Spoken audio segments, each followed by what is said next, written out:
Hey guys, welcome to my YouTube channel Explore with M&M and another vlog. So guys, आज हम लोग निकल चुके हैं एक बहुत खूबसूरत से सफ़र पर और ये सफ़र पे आपको भी काफ़ी मज़ा आने वाला है। हमें तो बहुत ज़्यादा मज़ा आया था, हमने बहुत इंजॉय किया था और हम लोग तकरीबन पूरी फैमिली ही जा रहे थे एक्सेप्ट मेराल के बाबा।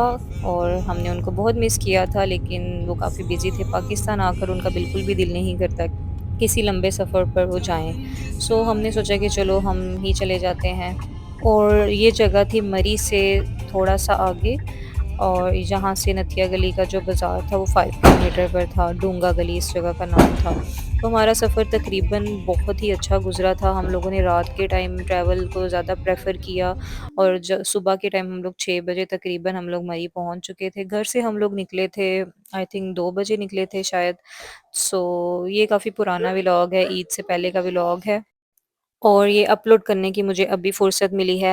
हम लोग पाकिस्तान हैं तकरीबन साढ़े 3 मंथ से, और पाकिस्तान को हमने बहुत ज़्यादा एंजॉय किया है। इस टाइम को उम्रा किया, फिर पाकिस्तान आए। और ये मैं अब आपको लोकेशन बता रही हूँ। ये घर का नाम था सरदार हाउस, जहाँ पर हमने स्टे किया था 2 दिन के लिए। यहाँ पर और भी बहुत ज़्यादा घर थे डोंगा गली वाली साइड पर, और बहुत ही खूबसूरत लोकेशन थी। ऐसे लगता है जैसे आप बिल्कुल ही अलग दुनिया में आ गए हैं। इतना कंफर्टेबल कोज़ी सा माहौल था। ये घर भी बिल्कुल neat and clean, her cheese available थी, वाईफ़ाई भी हमारे पास था और हमारे पास एक पूरा किचन था, वो मैं आपको अभी दिखाती हूँ। ये मैं अभी आपको हाउस टूर दे रही हूँ सारा। इसमें तकरीबन 3 बेडरूम रूम था और हर रूम साफ-सुथरा और कंफर्टेबल विद अटैच्ड वॉशरूम था। यहाँ पर काफ़ी ठंड थी और हमें इसका आइडिया नहीं था। हम लोग जैकेट्स वग़ैरह बिल्कुल भी नहीं लेकर आए हुए थे। सो हमें जो हम अपना वो जो लाइट सा कंबल होता है एसी, वो वाला ही लेकर आए हुए थे और वही हमने एज़ अ जैकेट यूज़ किया। सो अगर आपका भी इस साइड पर जाने का प्लान हुआ तो आप ठंड से बचने के लिए थोड़ा बहुत सामान रख लीजिएगा। ये है इसका किचन। किचन में तकरीबन सब कुछ अवेलेबल था, माइक्रोवेव, फ्रिज और बाकी सब खाने बनाने वाली चीज़ें भी सारी। तो ये भी बहुत अच्छा था कि हम लोग अपनी मर्ज़ी से कुछ भी बना सकते हैं। ये है इस घर का कंप्लीट टूर, और सबसे खूबसूरत जो हिस्सा इस घर का था वो ये वाला था, जहाँ से हमें वो पूरा व्यू आता है। यहाँ पर इतना सुकून था कि बंदा बस पीस के लिए यहाँ पर आ जाए पूरा हफ्ता। मिराल के लिए मैंने यहाँ से जो मिल्क था वो लिया और फिर मैं अब इसको गर्म करके आपको दिखाने लगी हूँ। मिराल को आते ही भूख लग गई थी। सो मैंने सोचा कि चलो इसको पहले फ़ीड करवा लेते हैं, फिर नेक्स्ट मैं आपको दिखाती हूँ। यहाँ पर सारा कुछ अवेलेबल था, बर्तन तो ऐसे भर-भर के उन्होंने रखे हुए थे, आपने यूज़ करने हो तो कर लें, नहीं तो ज़्यादातर लोग वैसे बाहर से खाना प्रेफ़र करते हैं, लेकिन हम लोगों का यही था कि हम खुद बनाकर खाएँ, वो ज़्यादा मज़ा आता है उससे। सो सुबह का नाश्ता हमारा हो चुका था, ये नेक्स्ट डे था और ये ऊपर वाली साइड पे मैं फिर सुबह के टाइम ही आई थी। और ये है खूबसूरत सा एक व्यू, पहाड़ और ऐसे पुरसुकून परिंदों की आवाज़ें बहुत ही सुकून देती हैं मेंटली भी। और अब हमारा नेक्स्ट डे यही प्लान था कि अब हाँ, कहीं हम लोग घूमने जाते हैं। हमारा प्लान था पहले मुशकोरी टॉप जाने का, लेकिन हम लोग काफ़ी लेट उठे थे और हमारा नाश्ता करते-करते हमें तकरीबन 2 बज चुके थे, और मुशकोरी टॉप पे जाने के लिए इंसान को तकरीबन 3 घंटे का एस्टिमेट रखना चाहिए, 3 घंटे में वो वहाँ पहुँचे। और फिर हम 1 घंटा वहाँ पर गुज़ारे और 3 घंटे हम लोग वापस आने में लगाए। और हमारे साथ मिराल भी थी, तो मुझे ये आइडिया बिल्कुल भी अच्छा नहीं लगा क्योंकि थकना ही था। मुझे इतनी ज़्यादा हाइकिंग तो पसंद नहीं है और बच्चों के साथ बहुत ज़्यादा मुश्किल हो जाता है। फिर हमने यही सोचा कि चलो हम लोग ना पाइपलाइन ट्रैक देखते हैं।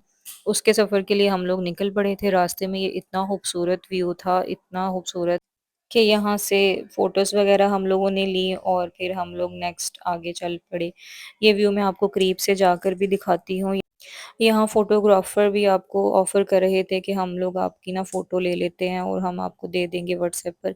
लेकिन मैं ज़्यादा यही प्रेफ़र करूँगी कि आप लोगों के पास आजकल हर किसी के पास मोबाइल होता है, तो आप लोग अपने मोबाइल में ही फ़ोटो लें तो अच्छी आती है। मुझे तो वो बिल्कुल अच्छी नहीं लगी थी जो उन्होंने ली थी।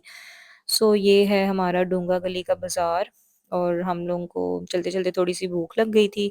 मिराल को फ्राइज़ लेकर दिए और अब हम लोग नेक्स्ट अपने सफ़र को निकल पड़े पाइपलाइन ट्रैक देखने। पाइपलाइन ट्रैक की एक हिस्ट्री है अपनी। ये एक पाइपलाइन थी जो कि यूएस मिलिट्री को फ्रेश वाटर पहुंचाने के लिए बनाई गई थी 1890 से 1930 के दरमियान, और वो अब एक अयूबिया पार्क के तौर पर बन चुकी है। हम लोग बिल्कुल एंड तक नहीं जा सके, काफ़ी थक चुके थे। सो हमने सोचा कि हम वापस आकर खाना खा लेते हैं, बात की बात दिखी जाएगी।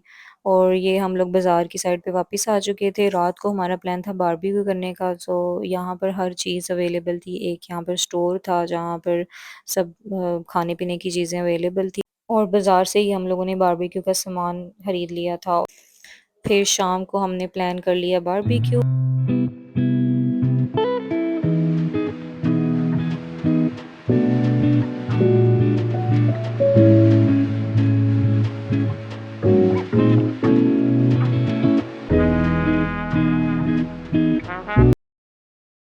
जी, बारबेक्यू करने के बाद हमारा कुछ लोगों का दिल कर गया चाय पीने को।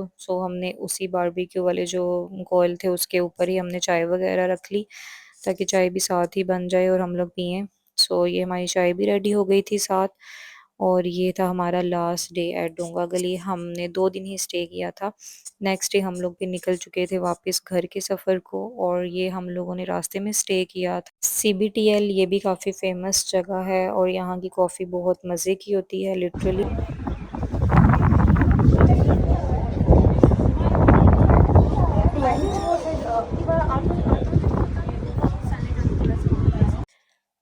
गाइस, थोड़ी-सी रिफ्रेशमेंट के बाद हम लोग आ गए अपनी गाड़ियों में वापस और चल पड़े अपने सफ़र को। जब हम इस्लामाबाद पहुँचे तो वहाँ पर हमने स्टे किया दामनी गाँव पे थोड़ी देर के लिए, और काफ़ी भूख भी सबको लग चुकी थी, तो हमने सोचा कि यहीं से ही हम लोग ना खाना वगैरह भी खाकर तो नेक्स्ट जाते हैं वापस। यहाँ पर जो रेस्टोरेंट था डी डोम, वहाँ पर हमने स्टे किया, और इस रेस्टोरेंट का जो टॉप व्यू था वो बहुत खूबसूरत था। यहाँ से आपको पूरी सिटी नज़र आती है।